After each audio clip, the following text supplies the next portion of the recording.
এবারে মাধ্যমিক পরীক্ষার যে অ্যান্সার স্ক্রিপ্ট দেখতে হবে যে এক্সামিনারে, সেই এক্সামিনারের সুবিধার জন্য এবারে প্রত্যেকটা শিটের সাথে একটা করে কেজিং শিট দিয়ে দিয়েছে, যেখানে আমাদের এক্সট্রা করে আর দাগ কাটতে হবে না।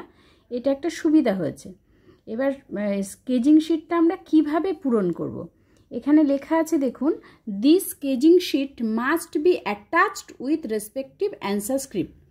মানে এই এক একটা যে কেজিং শিট দিয়েছে, প্রত্যেকটা কেজিং শিট এক একটা খাতার সাথে আমাদের ফার্স্ট পেজে আঠা দিয়ে জুড়ে দিতে হবে।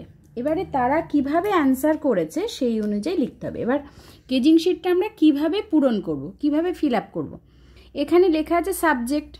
এবারে যে বিষয়ে যে খাতা দেখবেন সেই বিষয়টা এখানে লিখতে হবে। যেমন এখানে আমি জিওগ্রাফির দেখছি বলে জিওগ্রাফি লিখেছি।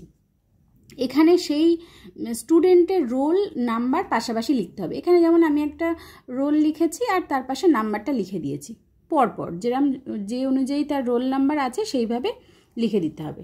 এবারে চলে আসছি আমরা কোশ্চেনে যে প্যাটার্ন অনুযায়ী যেভাবে আছে, যেমন এখানে জিওগ্রাফির কোশ্চেনে রয়েছে ওয়ানে রয়েছে 14টা কোশ্চেন, একের দাগে 14টা কোশ্চেন রয়েছে।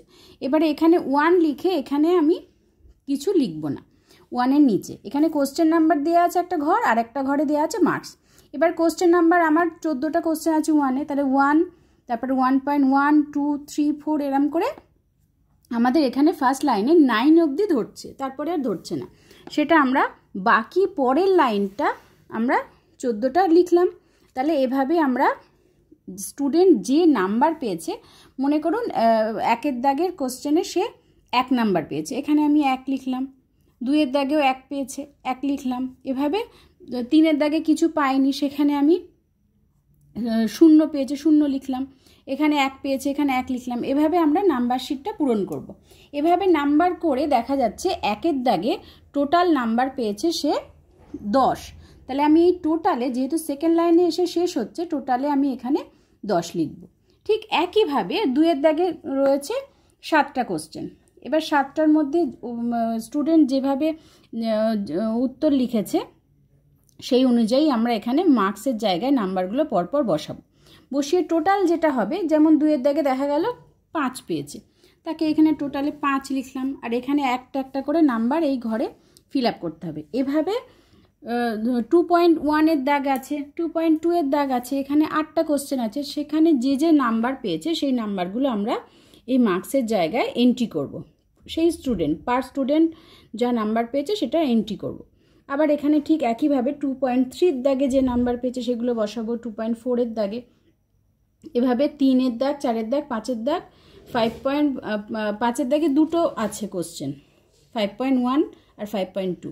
এখানে আমি কোশ্চেনে কিছু লিখব না। এই যে মার্কস আছে 5.1.1-এ এখানে যে মার্কস পাবে সেই মার্কসটা লিখব। লিখে এখানে টোটাল যেটা নাম্বার পাবে এই টোটালটা যোগ করে আমি এখানে বসাবো। ঠিক একইভাবে 6-এর দাগে আছে ম্যাপ পয়েন্টিংয়ে যেরম নাম্বার পাবে দাগ নাম্বার অনুযায়ী সেখানে নাম্বারগুলো এখানে বসিয়ে টোটাল যে নাম্বারটা পেলো সেটা আমরা এখানে বসাবো। এভাবে আমরা এই কেজিং শিটটা ফিল আপ করবো। করে প্রত্যেকটা খাতার একদম ফার্স্ট পেজের নিচে আমরা এটা আঠা দিয়ে জুড়ে দেব।